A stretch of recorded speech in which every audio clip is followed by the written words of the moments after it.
हितरवंश महाप्रभु का स्वरूप इतना सुंदर बताया सब रसिकों ने कि महाप्रभु जी को बाल्यकाल से लेकर के उनके विराजमान समय तक जब भी किसी ने देखा वो मोहित ही हुआ श्री महाप्रभु जी के रूप पर। क्यों महाराज जी, जब ठाकुर जी गोपियों को नहीं दिखते थे तब मधुर वंशी ही गोपियों को खींचती थी। तो वंशी तो कब से मधुर है, वंशी तो कब से सरस है, और वही वंशी ही रूप धारण करके आई हैं श्री महाप्रभु जी का। महाप्रभु जी का प्रादुर्भाव हुआ। वर्णन आता है चरित्र में कि सबसे पहला शब्द श्री हितरवंश महाप्रभु ने श्री राधा यही कहा। अभी तक दंतावली भी प्रकट नहीं हुई है और प्रथम वाक्य ही मुख से प्रकट हुआ है, श्री राधा श्री राधा श्री राधा। आजकल के माता पिता बालक नेक बड़ा हो जाए तो उससे बुलवाते हैं, बोलो मम्मा पापा चाची चाचा दीदी, नाम बुलवाते हैं। अरे नहीं, बालक जैसे ही आवे, देखो कृष्ण कठिन है, वो ना भूल पाएगो राधा। महाराज जो जिह्वा को तंतु से छुबाते हैं तब ध शब्द का प्रयोग होता है। अगर वो न भी छुबे तो ध शब्द कभी तोतलेपन में नहीं आएगा, राधा। अगर न बोल पाए तो भी, न छुबा के बोल पाए तो भी स्पष्ट ही निकलेगा, राधा। बालकों से सबसे पहले श्री किशोरी जी का नाम उच्चारण करवाओ, निश्चित ही उस बालक में कोई नाम आ गया। अनायासी सर्वप्रथम नाम महाप्रभु जी ने अपने मुख से श्री राधा किशोरी जी का कहा। खेलते हैं राधा, बैठते हैं राधा, चलते हैं राधा। अरे कहां कहें, अभी बोलना ही नहीं आता, कुछ मांगते भी हैं मैया से तो राधा राधा राधा ऐसे ही बोलते हैं। राधा ही नाम जानते हैं और कुछ जानते ही नहीं है। श्री प्रियादास जी वही बात तो कह रहे हैं कि महाप्रभु जी की स्थिति कैसी है। हितजू की रीत को लाखुन में एक जाने, राधा ही प्रधान मानो पाछे कृष्ण ध्याये। हित जी की स्थिति है। धीरे धीरे आप थोड़े थोड़े बड़े होने लगे, गुटमुन चलना प्रारंभ किया। आज तक ठाकुर जी की लीला तो खूब गाई, खूब सुनी, अब रसिकों की लीला सुनो। गुटमुन चल करके जाते और जहां पिताजी श्री राधा मोहन लाल जी की सेवा कर रहे हैं वहां जाकर के बैठ जाते। इनके पिताजी के ठाकुर जी का नाम क्या था? राधा मोहन लाल। वहां बैठ करके अपने पिताजी की सेवा का दर्शन करते थे, कैसे सेवा कर रहे हैं। अब नन्हे से बालक को कहां भाव आता है, कहां प्रेम उमड़ता है। परंतु जैसे अभी महाराज जी आपने एक भाव का अनुभव किया होगा कि बड़े हो जाने पर जब प्रेम प्रकट होता है ना तो मुख की आकृति बिगड़ती नहीं है और अश्रु आ जाते हैं। जब आप भाव में रोते हो तो मुख की आकृति नहीं बिगड़ती, आप प्रसन्न मुद्रा में होते हो और नेत्र सजल हो जाते हैं। ये स्थिति छोटे बालकों में नहीं आती, छोटे छोटे बच्चों में ये स्थिति नहीं होती। पर श्री महाप्रभु जी की स्थिति ऐसी है, वो प्रसन्न मुद्रा में राधा मोहन जी को देखते और नेत्रों से अश्रुपात होता। माँ जब आती देखती तो उनको लगता पहले रोया होगा तब के आंसू ही होंगे, उठा के ले जाते। ऐसे श्री महाप्रभु जी धीरे धीरे बड़े हुए। पिताजी से कहते,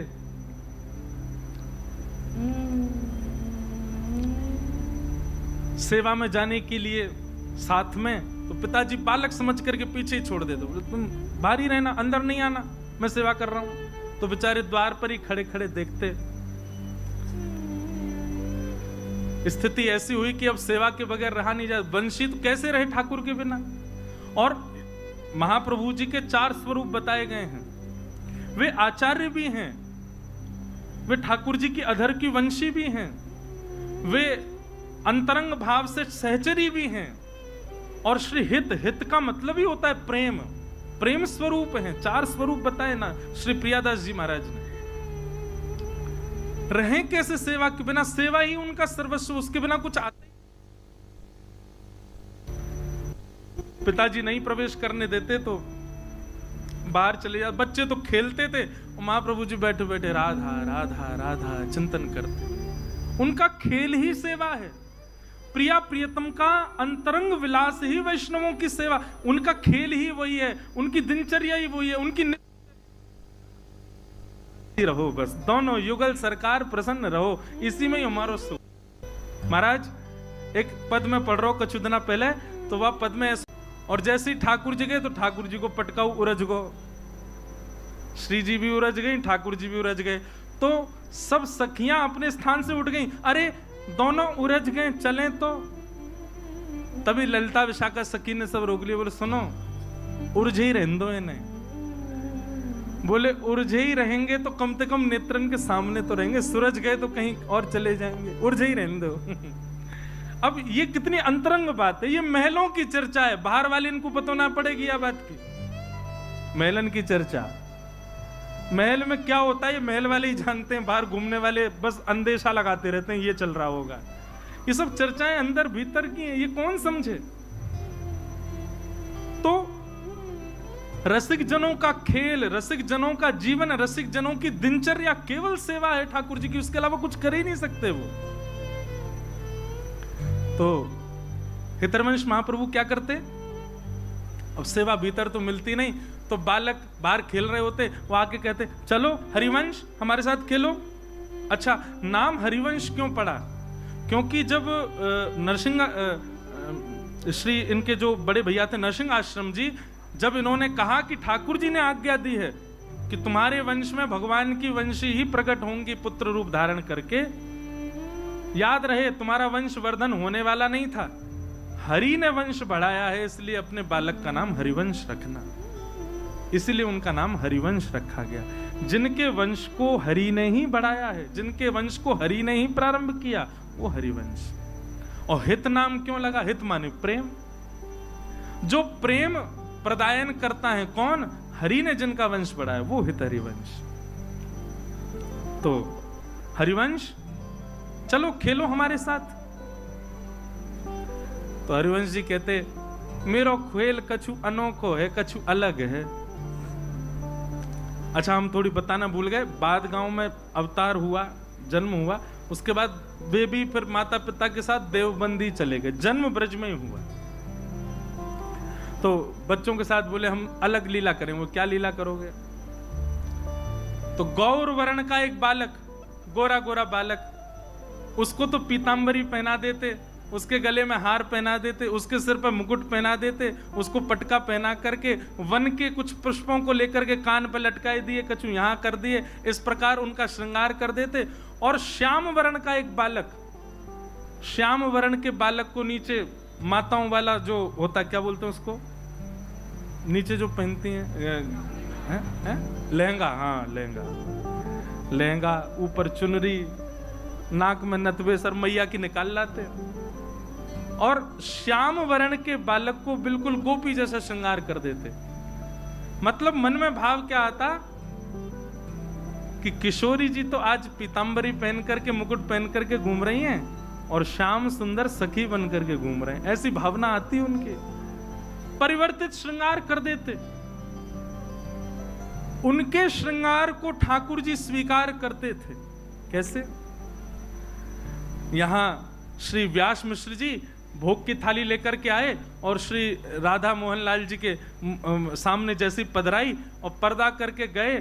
थोड़ी देर बाद जैसे ही पर्दा हटा करके भोग उठाने लगे, भोग उठाते ठाकुर जी को देखा, सो क्या पाया कि ठाकुर जी तो गोपी बने हुए हैं चुनरी ओढ़ करके, और किशोरी जी जो है उन्होंने मुकुट धारण कर रखो।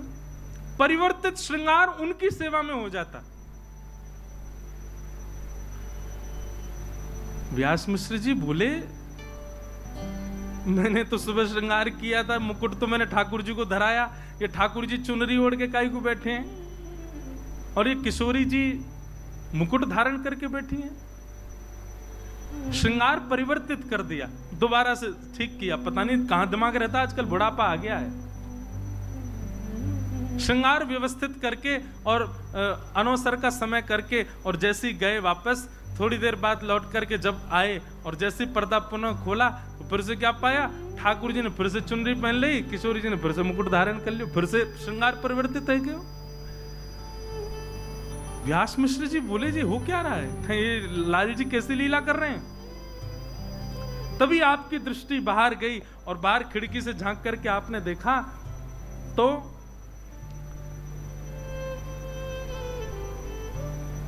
हरिवंश जी अपने कुछ मित्रों के साथ क्रीड़ा कर रहे हैं और तभी उन्होंने क्या देखा, एक श्याम वर्ण का बालक, वो तो चुनरी पहन करके घूम रहा है, और गौर वर्ण का बालक वो मुकुट पहन करके घूम रहा है, वो ठाकुर जी की तरफ भ्रमण कर रहा है। तब व्यास मिश्र जी को अनुभव हुआ कि सेवा के लिए जिद करता है लाला, हम मना करते हैं तो बाहर जाकर के सेवा ही खेल रहा है, और इसकी सेवा देखो कैसी अंगीकार, कैसी स्वीकार कि बाहर श्याम वर्ण के बालक को गोपी बनाए तो हमारे ठाकुर सेवा के गोपी बन जाते हैं। ऐसी उनकी लीला, ऐसी उनकी सेवा। बंधुओं, एक दिन ऐसी लीला घटी, एक दिन ऐसा मन में भाव आया कि कानपुरा ने कहा, श्री हृदयवंश महाप्रभु बालकों का श्रृंगार कर देते थे, अब तुम्हारा देवबंद के लोगों में इतनी भक्ति भावना तो थी नहीं। जब बालक लौट के अपने घर जाते, माताएं देखती चुनरी ओढ़ के घूम रहा है, महाराज पकड़ करके 2-4 उसमें धर देती, बोले कहां जाता है, क्या करके आता है, सखी बना घूमता है। अरे मेरा मित्र हरिवंश वो तैयार कर देता है रोज मुझको। अब तो घर के लोगों ने अपने बालकों को भेजना बंद कर दिया। हरिवंश जी जहां बैठ जाए बालक जाती नहीं वहां पे, बोले हम तेरे पास नहीं आएंगे, क्यों, बोले तू सखी बना देगो। सखी नहीं बनाते हैं, प्रेम रस में डुबा देते हैं। लेकिन जो निश्चित प्रेम में डूबा होगा वो कभी भी शिकायत नहीं ढूंढता या अवसर नहीं ढूंढता सेवा से बचने का, वो तो अपनी सेवा कहीं और खोज लेता है। महाप्रभु जी ऐसे भ्रमण कर रहे थे अपने घर के आसपास के वन में, छोटे से बालक हैं, तभी उनको 2 युगल वृक्ष दिखाई दी, आसपास ही खड़े दोनों। बोले आहा, दोनों युगल मिल गए, और संभवतः जो एक वृक्ष था वो त्रिभंगी था, उसकी जो आकृति थी वो ऐसी थी, वो हो ये तो लाल जी हैं, ये सीधी सादी हमारी किशोरी जी हैं। तुरंत उनने तो महाराज वहीं पर श्रृंगार करना प्रारंभ किया, वृक्ष को ही श्यामा श्याम का रूप मान करके जो त्रिभंग वृक्ष था उसको ठाकुर जी का रूप धराने लगे, और जो सीधा सा वृक्ष खड़ा वो किशोरी जी के रूप में उसको तैयार करने लगे। श्रृंगार है गयो। अब माला कहां से लाएं, अब यहाँ पे मणि तो है नहीं, माणिक तो है नहीं, स्वर्ण तो है नहीं, तो सुंदर सुंदर पुष्प तोड़ करके लाए, उनकी माला बना करके वृक्षों को ही माला धारण करा दी। अरे जय जय, तैयार है गए, आरती कर दूं। आरती काय की करूं, भाव की आरती लाई, आरती लेकर के आरती करते, और ये भोग तो लगायो ही नहीं, कहां जाऊं।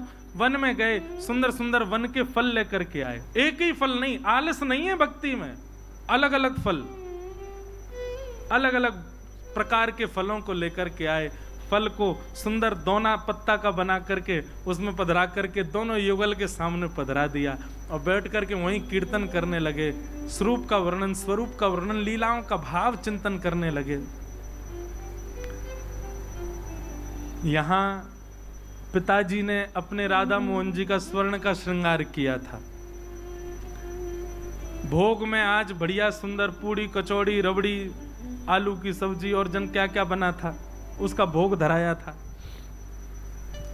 पर्दा करके और महाराज गए, थोड़ी बहुत देर बाद लौट करके आए तो सब बदल गया। ठाकुर जी के सोना चांदी के सबरे श्रृंगार जो हैं वो बनमाली बन गए, सबरे फूलन के और वन के पत्तान के श्रृंगार है गए, और सामने रखे हुए सब मेवा बाटी, 56 भोग, सब अंतर ध्यान है गए, फल प्रकट है गए। व्यास मिश्र जी बोले ये पर्दा के पीछे ही होता है जो होता है। मैं इतना सुंदर श्रृंगार करके जाऊं, ऐसा कुछ करके जाऊं, ये कैसे परिवर्तन हो जाए। तो उनको आभास तो हो गया था कि हरिवंश बाहर अपने मित्रों के साथ लीला करता है, खेलता है, और उसकी लीला ये राधा मोहन जी स्वीकार कर लेते हैं। लेकिन आजकल तो मैंने सुना बालक आते ही नहीं, अब किसका श्रृंगार कर रहा है, दौड़ते दौड़ते दौड़ते पहुंचे आहा एक सघन वन कुंज में 2 युगल वृक्ष हैं। दूर से देखने पे प्रतीत हो रहे हैं कि साक्षात राधा मोहन जी खड़े हैं। क्या त्रिभंग स्वरूप में जो है वो कृष्ण श्रृंगार में, और सीधे जो है वो किशोरी जी के श्रृंगार में, और वहीं सामने बैठ कर के उनको वन फलों का भोग अर्पित करा रहे। दृश्य देख करके आनंदित हो गए। ऐसी उनकी सेवा। एक भाव तो मैंने पहले ही बताया, अमनिया नहीं पाते थे। अमनिया का मतलब होता बिना भोग लगा, भोग ही पाते थे। अब धीरे धीरे पिताजी को विश्वास होने लगा कि भाई इनमें भक्ति जागृत हो गई, अब इनको धीरे धीरे सेवा में लाया जाए। तो पिताजी उनको लेके तो आते, पर ठाकुर जी का स्पर्श नहीं करने देते। बालक के कहीं गिर नहीं दे, बालक के कहीं कोई त्रुटि ना कर दे। खड़े हो जाओ, आज तुम एक काम करना। बोले क्या? वो ठाकुर जी को गर्मी ना लगे, पंखा की सेवा करना, बीज ना डुराओ ठाकुर जी को। जो सेवा दे देते इतनी निपुणता से करते, सौभाग्य मानते, चलो कुछ तो मिला सेवा में। पिताजी श्रृंगार कर रहे होते, महाप्रभु जी के मन में आता कि बताऊं, ऐसे नहीं ऐसे करो, लेकिन बेचारे बोलते तो पिताजी हमको बताओगे, खड़े रहो। मनी मन विचार करते, बोले जल्दी से मुझे बड़ा करो, मुझे सेवा करनी है आपकी। पिताजी तो छूने ही नहीं देते, लेकिन जहां जैसा भाव मिलता उसको स्वीकार करते। पिताजी जो आज्ञा करते उसको स्वीकार करते। एक दिन बीजना डुरा रहे थे श्री ठाकुर जी को। ठाकुर जी बैठे हैं, बीजना करते करते करते करते करते भाव समाधि में प्रवेश कर गए। उस दिन शरद पूर्णिमा थी, और शरद पूर्णिमा को वंशी ना बजे ये कैसे हो सकता है? वो तो प्रमुख दिन है। उसी दिन तो प्रथम बार ठाकुर जी ने प्रेम की वंशी बजाई। बाकी के दिन तो ठाकुर जी वंशी बजाते थे, पर अपनी प्रेमास्पदों के लिए और अपनी ब्रज की सब सहचरियों के लिए वंशी तो ठाकुर जी ने पूर्णिमा, शरद पूर्णिमा को ही बजाई है। शरद पूर्णिमा का दिन था, श्वेत वस्त्र पहने हैं, श्वेत मुकुट धारण, रास के लिए तैयार हुए ठाकुर जी। श्वेत मुकुट धारण किया है, श्वेत ही कुंडल हैं, श्वेत ही आवरण हैं, और आज तो ठाकुर जी का सारी सामग्री भी श्वेत ही श्वेत बनाई है। ठाकुर जी को प्रसादी भी उस दिन श्वेत ही पधराई जाती है। सब ठाकुर जी श्वेत ही श्वेत पाते हैं। और श्री महाप्रभु जी सेवा में खड़े हैं, करते करते करते करते अब मानसी की स्थिति आने लगी। मानसी की स्थिति क्या है? नेत्रबंद हो जाते हैं, और नेत्रबंद में एक कुंज प्रकट हो जाती है। उस कुंज में श्यामा श्याम विचरण करते हुए दिखते हैं, और उसी सेवा में अपने आप को भी देखने लग जाए साधक, उसी को मानसी सेवा करते हैं, मानसी सेवा कहते हैं। और याद रखिएगा, ये रसिक त्रिवेणी श्री हितरिवंश महाप्रभु, स्वामी श्री हरिदास जी महाराज और हरिनाम व्यास, ये तीनों मानसी के उपासक हैं। प्रत्यक्ष सेवा करते हैं, पर उससे भी ज्यादा अधिक मानसी सेवा करते हैं। नेत्र बंद करके हृदय कुंज में श्यामा श्याम को लाड़ लड़ाते हैं। ठाकुर जी बोले, अरे हित सजनी, आनंद ना आए रहे हो, जय जय का सेवा करूं? बोले मुझको 3 ही तो सेवा भामे। बोले कहा?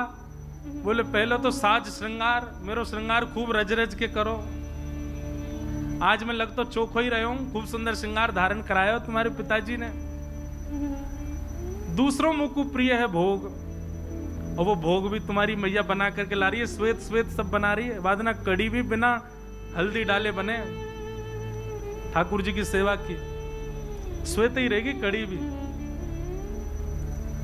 और तीसरी मुझको जो सेवा प्रिय है वो है राग या फिर नृत्य। मुझको रिझाओ, मेरे सामने या तो नृत्य करो या फिर कछु गा के सुनाओ। जे जब तक ठाकुर जी को कुछ सुनाया नहीं जाता, बुरा नहीं मानिएगा, तब तक सेवा ठाकुर जी को ऐसी लगती है जैसे बिना नमक की सब्जी। आपने मसाले तो खूब डाले, आपने घी तो खूब भरपूर मात्रा में डाला, आपने बढ़िया सब्जी को पकाया, सब कुछ सिद्ध किया, लेकिन नमक नहीं डालो तो जितने मसाले डले, जितनी सामग्री डली, उन सब का कोई प्रयोजन रह पाएगा नहीं।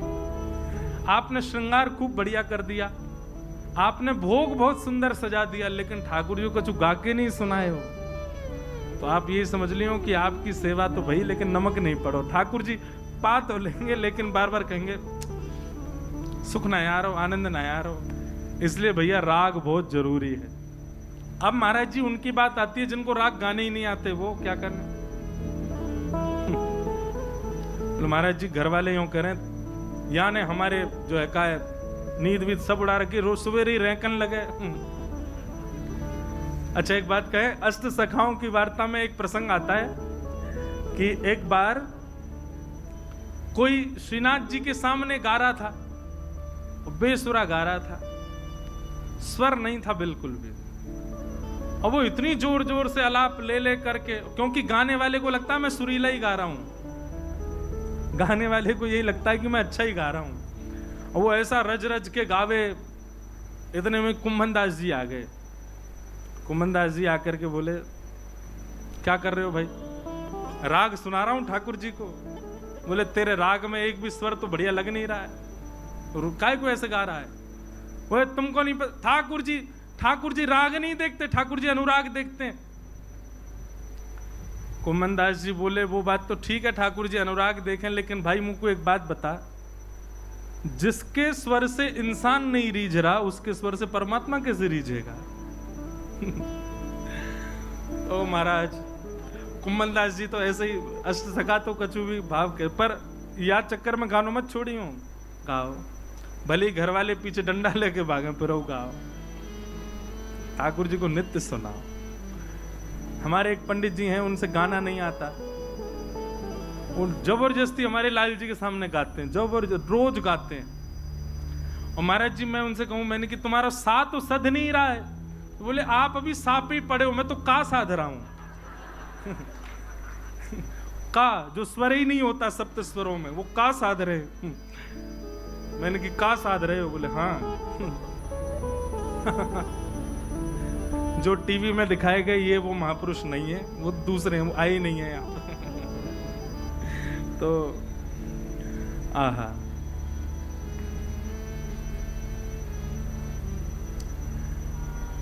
जैसे ही कहा कि भैया कुछ गाओ, हरवंश महाप्रभु गाने लगे।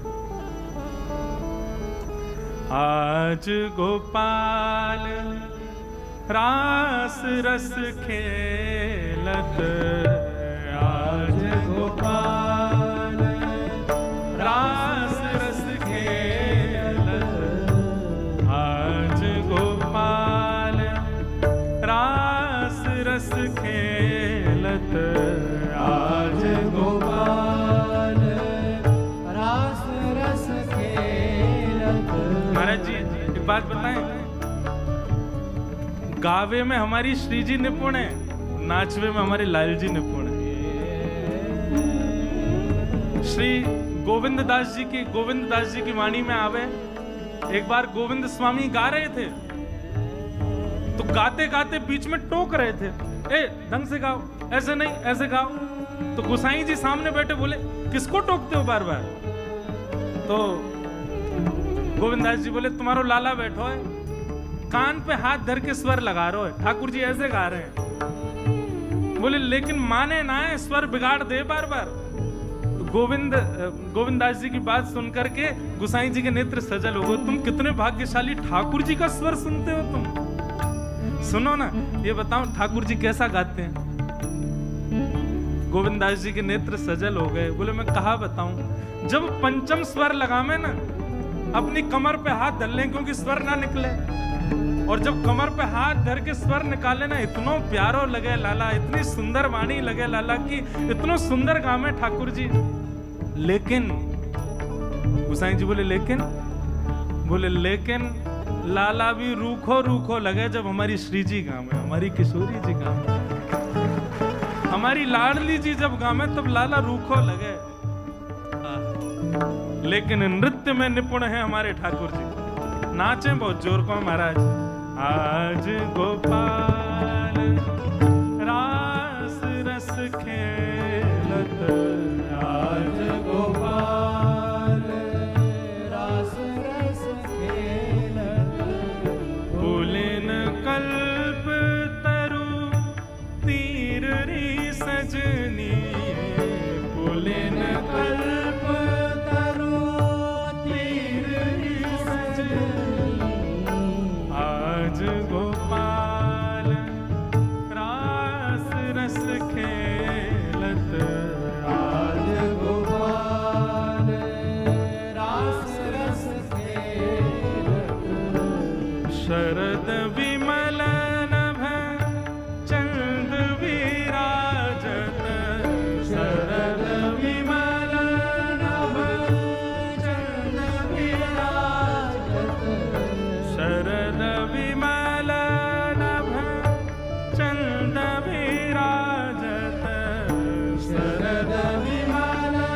विविध विविध अत्यंत कठिन मुद्राओं को धारण कर लेते हैं ठाकुर जी। किशोरी जी कहती है मुंह को भी सिखाओ। ठाकुर जी पीछे जाकर के किशोरी जी को भी मुद्रा बनाना सिखाते हैं और दोनों शामा शाम विहार कर रहे हैं और हरिवंश महाप्रभु सामने बैठकर के राग सुना रहे हैं।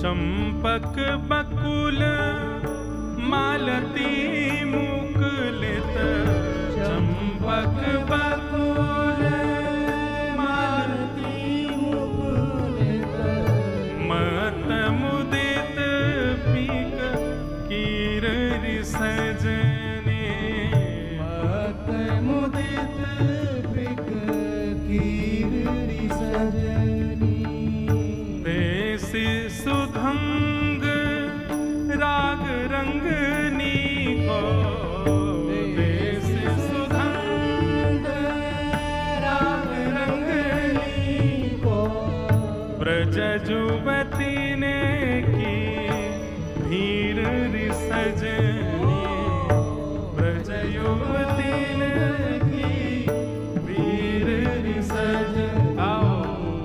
आज गोपाल रास रस खेलत, आज गोपाल रास रस खेलत, आज गोपाल रास रस खेलत, आज गोपाल रास रस खेलत, मधवा मुदित निशान बजायो, मधवा मुदित निशान बजायो, मधवा मुदित निशान बजायो, मधवा मुदित निशान बजायो, व्रत छाड़ो मुनि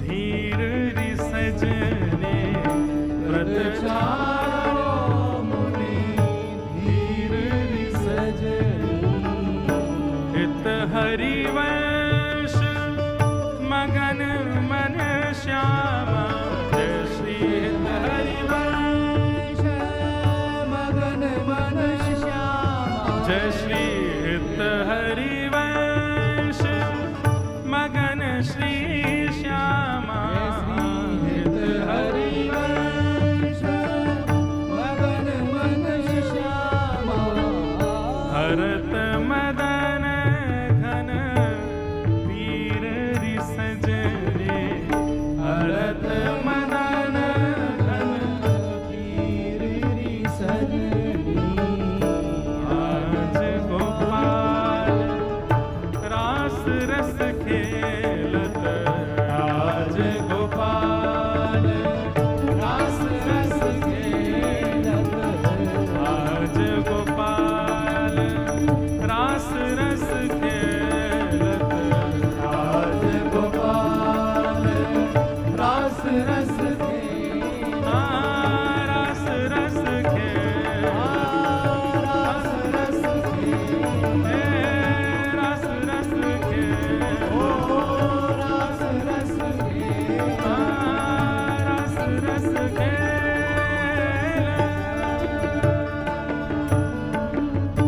बोलो रास बिहारी लाल की जय। अब हरिवंश महाप्रभु तो रास का पद गा रहे हैं मानसी में और ठाकुर जी रास बिहार कर रहे हैं और रास करते करते करते करते किशोरी जी ने तो अपनी चुनरी उतार करके और महाप्रभु जी के ऊपर मानो जैसे प्रसन्न है करके उनको उड़ाए दी हो और ठाकुर जी ने अपने गले की मोती की माला उतार करके श्री महाप्रभु जी के गले में धारण करा दी। बस ये लीला हुई ही थी कि इतने में ही पिताजी माताजी आ गए और आकर के देखा कि अचेत अवस्था में पड़े हैं, गिरे पड़े हैं नीचे, भाव आवेश में आ गए हैं।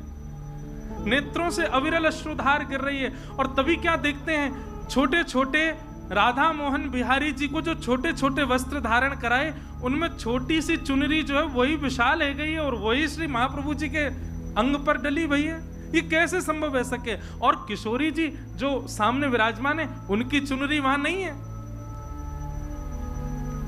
प्रत्यक्ष ठाकुर जी अनुभव करा रहे हैं महाप्रभु जी के साथ। जैसे तैसे चेतना आई, चेतना आती मानो वर्णन करने लगे, आहा क्या छवि, क्या नयन, क्या रूप, क्या मुकुट, क्या बांकी अदा, क्या चलन, क्या चाल, क्या उठना, क्या बैठना। एक एक लीला को बस ऐसे कोई सुने ना सुने इससे मतलब नहीं, बस चल रहा है, वही भाव मन में उद्दीपन हो रहा है। फिर एक बार का प्रसंग आता है कि महाराज हिंडोला का समय आया और ठाकुर जी हिंडोला पे बैठे थे और पिताजी ने सेवा दी थी, दूर की सेवा देते हैं, दूर की सेवा देके गए, बोले झुलाओ ठाकुर जी को। झुलाने लगे, झुलाते झुलाते झुलाते झुलाते इतने में ठाकुर जी फिर बोल पड़े, तुम फिर वही काम कर रहे हो। महाप्रभु जी बोले कहा कियो? बोले अरे श्रृंगार है क्यों, भोग है क्यों, गाओ। महाप्रभु जी फिर गाने लगे। अब तो जैसे ही गाने लगे सोई महाराज हाथ से डोरी छूट गई, तो भाव में चले गए, डोरी छूट गई पर हाथ चल रहे हो और गा रहे हैं। गाते गाते गाते महाराज कहा भयो, अब देखो रसिकन के भाव में तो गाते ही रहो, फिर एक हिंडोला को पद आ गया, वागू गा दो। पर अभी बाद में गाऊंगा, सुनो पहले कथा। वही राग रहती हूँ पहले ही। बोलो राधा वल्लभ लाल की। भैया देखो ऐसे राधा वल्लभ नाम लाल जी को नाम उच्चारण करियो कि बगल वाले इनको सुनाई दे, श्री राधा वल्लभ लाल की। ये हुई ना बात, ऐसी गाओ, ऐसी चिल्लाओ, सबन को सुनाई दे, कान में महाराज नाम जाएगा राधा वल्लभ जी को, मंगल होगा सबन को। तो अब झुलाते झुलाते महाराज हाथ से डोरी छूट गई, वो तो मानसी में चले गए। अब मानसी में ठाकुर जी सेवा अलग करा रहे हैं और प्रत्यक्ष सेवा अलग चल रही है। अब प्रत्यक्ष में जो ठाकुर जी सामने झूला पे बैठे, वो किशोरी जी तो कह रहे हैं झूला तो धीमो पड़गो। किशोरी जी बोली पड़े ही जाएगो, तुमने आज्ञा जो कर दी गावे की, वो मानसी में चले गए और मानसी में सेवा कर रहे हैं। अब झूला क्यों झूलते हैं? गर्मी लगे ठाकुर जी को तो झूला झुलाया जाए तो वैसे ही हवा को अनुभव होवे। ठाकुर जी बोले श्री जी झूला तो ढीलो पड़ गो। श्री जी बोली अब मैं क्या करूं, तो गए मानसी में। अब मानसी से निकाल के लाऊंगी तो मानसी में जो स्वरूप लीला कर रहा है वो आएंगे, बोले कि नहीं यहाँ पे आओ, बेचारो अकेलो हरिवंश कहां कहां जाएगा, कैसी लीला। महाराज अब यहां किशोरी जी श्रमित नहीं हो, उसके लिए ठाकुर जी हिंडोला में पाम लटका के बैठ गए नीचे और अपने पैर के अंगूठाते नीचे पृथ्वी को स्पर्श करके हिंडोला पीछे करें आगे आवे, पीछे करें आगे आवे। अपने पावन से स्वयं ही ठाकुर जी झुला रहे हैं। स्वरूप सरकार जिनकी से राधा मोहन लाल जी पामन सो ही अपने झूला को आगे पीछे झुला रहे हैं। अब तो झुलाते झुलाते झुलाते पामन ते टेक दे दे करके ठाकुर जी तो थक गए, बोले मैं तो हार गो। छोटे से ठाकुर जी बेचारे, इनमें शक्ति नेक्सी सी रहे, नेक्से से लाल जी थक गए। ठाकुर जी पसीना आगे कहा करे, सो ठाकुर जी ने तो अपने पीताम्बर वगैरह उतार करके सब धर दिए नीचे, बोले वो तो बहुत जोर तो पसीना आ रहे हैं। अब जैसे ही वस्त्र उतार के धरे, इतने में ही व्यास जी आ गए। व्यास मिश्र जी आकर के देखे तो महाराज डोरी छूटी भैया, बस हाथ हिल रहे हो हरिवंश जी को, लेकिन झूला बाकायदा अपनी गति पे ही चल रहे हो। और तभी झूला में विराज रहे युगल सरकार को देखो तो महाराज ठाकुर जी तो नंगम नंगा वस्त्र नीचे पड़े। बोले ये वस्त्र कैसे उतर गए इनके। हरिवंश जैसे स्पर्श किया महाराज भाव समाधि टूट गई, नेत्रों से आंसू गिरने लगे। बोले क्या सुंदर छवि, क्या सुंदर भाव, झूला पे विराज रहे युगल सरकार, कैसो सुंदर। ऐसी स्थिति हो गई। पिताजी समझ गए, बोले स्थिति ऊंची हो गई। अब संग में बैठाने लगे, बोले चलो सेवा करो, ठाकुर जी को ऐसे सजाओ, ये करो। अब हरिवंश महाप्रभु तो मानसी में श्रृंगार करते थे, और मानसी में उनको जैसा श्रृंगार दिखता वो वैसा धराने का प्रयास कर। पिताजी नहीं, ऐसे नहीं, ये करो, ऐसे नहीं, ये करो। अब हरिवंश जी बोले श्री जी कृपा करो, मुझे सेवा कर नहीं दे रहे और मेरा मन होवे बार बार मैं आपकी सेवा करूं। स्वप्न में श्री जी प्रकट है गई, बोले तुम काय को चिंता करो, एक काम करो, अपने अपने प्रियालाल जी ले आओ। बोले कहाँ? बोले तुम्हारे घर के पीछे एक सूखो एक कुआं है, वहां में हमारा एक स्वरूप है, जाओ जाके ले आओ। महाराज विचार नहीं किया, तुरंत उठ करके दौड़े, जल नहीं था उसमें, कूद पड़े सूखे कुआं में। सब लोग चिल्लाने लगे, अरे हरिवंश बालक कूद गया, हरिवंश बालक कूद गया। भीतर तो गिरे, लेकिन जब सबने झांक करके अंदर देखा तो नवरंगी लाल जी को अपनी गोद में लिए हरिवंश जी, सूखा कुआं था उसमें जल आ गया और जल की परत पर ही बैठे हैं, वो जल ही लेकर के श्री हरिवंश जी को ऊपर आ रहा है। नवरंगी लाल जी, बोलो नवरंगी लाल बिहारी की। श्री राधा नवरंगी लाल जी को लेकर के श्री हरिवंश जी पधारे। अब तो अपने ठाकुर जी आ गए, पिताजी आप अपनी सेवा अपने मन मुताबिक करो, हम अपनी करेंगे। और अपने ठाकुर जी की अपने मन से सेवा करने लगे। कोई और काम ही नहीं है, पूरे दिन सेवा में ही लगे रहते हैं। और वैष्णव का बंधु यही है, वो हरि से विमुख कोई काम कर ही नहीं पाएगा। आप क्षमा करें, ठाकुर जी की भक्ति भी करते हो और बाहर के कामों में भी बहुत निपुण हो, तो निश्चित है कि भक्ति में चूक कर रहे होंगे। और भक्ति में यदि निपुण हो तो निश्चित है बाहर के कामों में आपसे चूक बनती ही बनती होगी।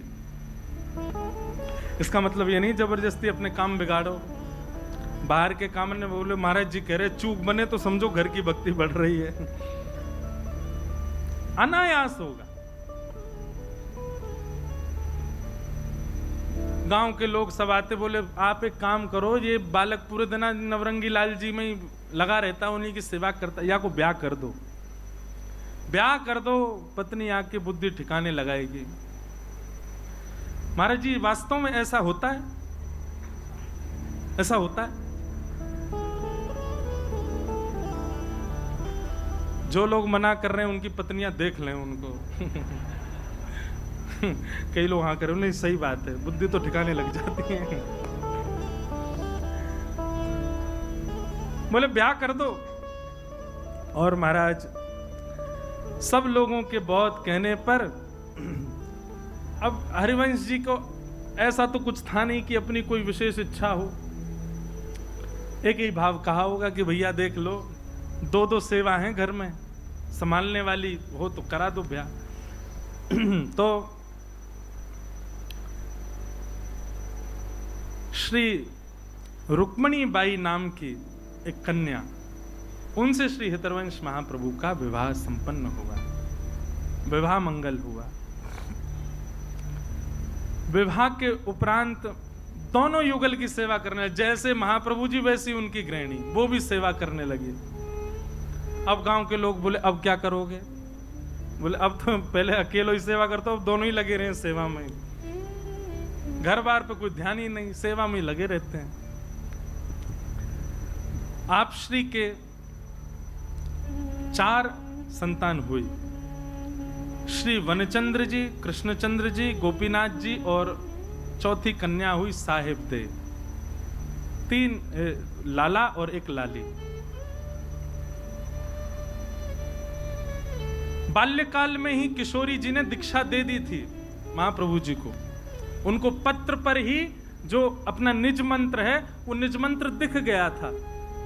सो रहे थे वृक्ष के नीचे, तभी वो निज मंत्र दिखा, तो मंत्र देख करके उनको लगा कि पता नहीं भ्रांति हो मेरी। तब किशोरी जी प्रकट हुई, प्रकट होकर के वही मंत्र सुना दिया। तो महाप्रभु जी की गुरु आचार्य कौन है? हित संप्रदाय के जो आचार्य हैं वो हमारी श्री किशोरी जी हैं, राधा रानी। उन्हीं से ही यह वंश प्रारंभ हुआ, यह परंपरा, गुरु परंपरा प्रारंभ हुई। अब हम थोड़ा शीघ्र करें, राधा वल्लभ जी को प्रकट करा दें, फिर कल प्रसंग में इनके सेवकों की कथा सुनेंगे। 4 बालक हुए, बनचंद्र जी, कृष्णचंद्र जी, गोपीनाथ जी और चौथी कन्या हुई। आप श्री खूब आनंद से सेवा करते थे, बालक भी सेवा भाव में आ गए थे, पत्नी के साथ खूब आनंद। पर देखो ठाकुर जी और किशोरी जी कब कहां क्या लीला कर दें कोई पता नहीं है। एक दिन किशोरी जी ने स्वप्न में आज्ञा की, हरिवंश जी अब बहुत दिन हो गए, धाम से दूर हो आप, लीला प्राप्त हो गई, नाम प्राप्त हो गया, लेकिन धाम अभी बाकी। योजना बना करके आपका जन्म तो ब्रजमंडल में हो गया था, पर अब बाकी का शेष जीवन ब्रज में व्यवस्थित करो। ब्रज को व्यवस्थित करना है, ब्रज को पुनर्उत्थापित करना है, इसलिए आप कृपा करके अब ब्रज प्रस्थान करो। तुरंत उठ करके बैठ गए। पत्नी ने कहा क्या हो गया, इतनी रात आप कैसे? बोले देवी अभी अभी आज्ञा हुई है श्री जी की और तुमको स्वीकार करना पड़ेगा। क्या? अब हमें वृंदावन जाना है, ब्रज प्रस्थान करना। बोले हम भी चलें साथ? बोले नहीं, अब वहां हम कहां रहेंगे, कहां जाएंगे, क्या खाएंगे, क्या, हम तो कैसे भी अपना निर्वहन करेंगे, पर ये बालक हैं, सबका ध्यान रखना। और सबसे बड़ी बात नवरंगी लाल जी की सेवा है, सेवा कैसे वहां लेके जाएंगे? आप यहीं रह करके अब इनकी सेवा करो और हमको आज्ञा दो, हम वृंदावन जा रहे हैं। देखो कैसी लीला घट जाती है, कब कहां क्या हो जाए कुछ पता नहीं। अपने घर से निकल पड़े हरवंश जी और जा ही रहे थे तो मार्ग में शाम हो गई। एक गांव पड़ा चित्थावल, वहां आप रात्रि में एक वृक्ष के नीचे लेटे थे। तभी किशोरी जी श्री जी का भाव आवे तो समझो दोनों युगल सरकार। श्री जी ने आकर के आज्ञा कर दी,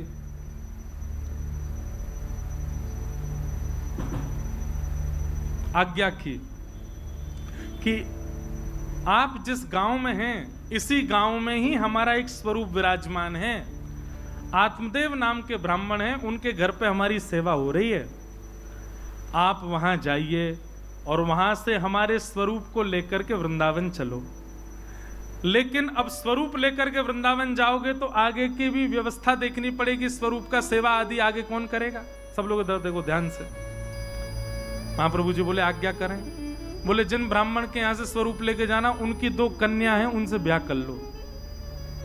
महाप्रभु जी बोले ये कैसी आज्ञा, मैं तो ब्याह करके बालक संतान सब हो गई, सब त्याग करके वृंदावन जा रहा हूं। श्री जी बोली नहीं हमारी आज्ञा है, ब्याह करो।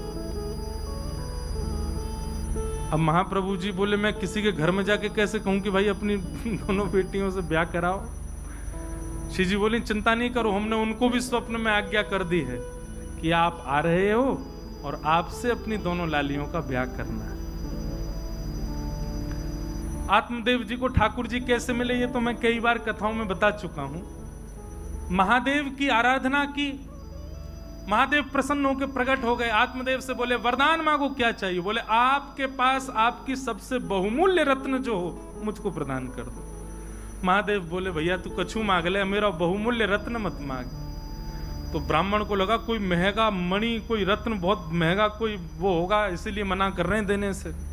तो पीछे पड़ गया, बोले नहीं अब तो मुझे वही रत्न चाहिए जिसके लिए आप रो रहे हो। महादेव गए और श्वेत द्वीप में जिनकी निज सेवा स्वयं महादेव करते हैं, ऐसे श्री राधा वल्लभ लाल जी को सुंदर वस्त्र में लपेट करके हृदय से लगाते हुए लाए और आत्मदेव को देख करके वहां से अंतर ध्यान हो गए। तब श्री राधा वल्लभ लाल जी उनके पास पधारे। अब विनवंशी ठाकुर जी का मन नहीं लगा, इसलिए हरवंश जी आए, पूरी लीला हुई। जब योग्य हो गए तब उनको अपने पास बुलाया। जैसे ही दर्शन करने के लिए गए, आत्मदेव जी को भी स्वप्न हो चुका था। आत्मदेव जी ने तुरंत कहा आपका परिचय? बोले हम हरिवंश हैं। नाम सुनते ही कहा मुझे आज्ञा हुई स्वप्न में अपनी दोनों पुत्रियों का आपसे विवाह करना है। और कृष्णदासी और मनोहारी दासी, ये 2 कन्याओं के साथ में महाप्रभु जी का विवाह हुआ।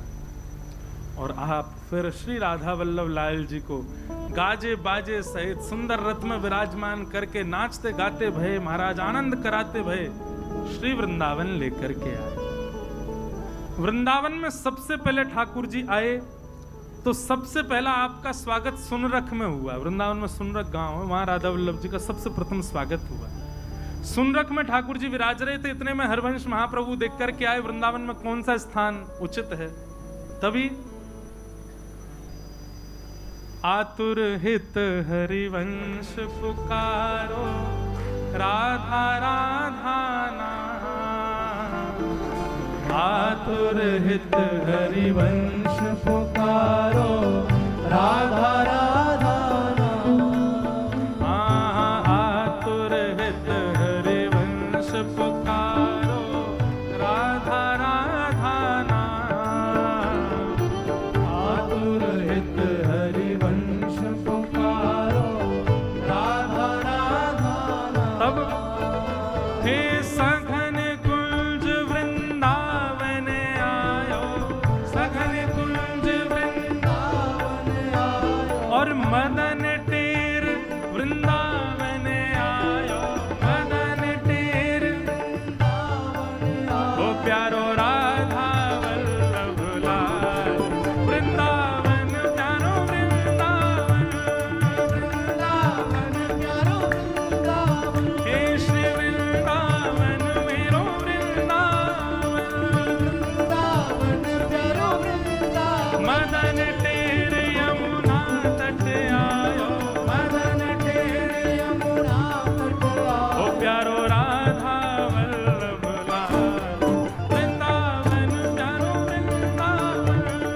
वृंदावन प्यारो वृंदावन। हे श्री वृंदावन मेरो वृंदावन, वृंदावन मेरो वृंदावन। जय जय राधा वल्लभ हित हरिवंश, जय राधा वल्लभ हित हरिवंश। ओ जय जय राधा वल्लभ प्यारो हरिवंश, जय राधा वल्लभ। भुजा उठा के ओ जय जय श्री वृंदावन श्रीवन चंद्र, श्री वृंदावन श्रीवन चंद्र। ओ जय जय श्री वृंदावन श्रीवन चंद्र, श्री वृंदावन श्रीवन चंद्र। ओ जय जय राधा वल्लभ प्यारो हरिवंश, जय राधा वल्लभ प्यारो हरिवंश। ओ जय जय राधा वल्लभ श्री हरिवंश, जय राधा वल्लभ श्री हरिवंश। मदन टेर ऊंची ठौर, ये स्थान सबसे प्रिय लगा श्री महाप्रभु जी को। और आपने श्री राधा वल्लभ लाल जी को मदन टेर ऊंची ठौर पर ले जाकर के विराजमान किया। बोलो श्री राधा वल्लभ लाल की। ऐसी जय बोलवे की कही हमने। बोलो राधा वल्लभ लाल की। श्री हितरवंश महाप्रभु की। प्यारे वृंदावन धाम की जय जय श्री राम। और वृंदावन में प्रकट भये श्री राधा वल्लभ लाल, हमारे वृंदावन के निधि। निधि का मतलब क्या होता है? निधि का मतलब बहुमूल्य वस्तु। हमारे वृंदावन के 7 निधियों में एक निधि श्री राधा वल्लभ लाल जी वृंदावन में आकर के प्रकट भये। इस प्रकार श्री हितरवंश महाप्रभु का चरित्र सुनाया। अभी आगे नरवाहन जी पर कृपा और सेवक जी का जो चरित्र है वो सब आएगा। अब आपकी शिष्य परंपरा पर चर्चा और आपके जो आगे वंश में आए हैं उन सब पर चर्चा हम कल करेंगे।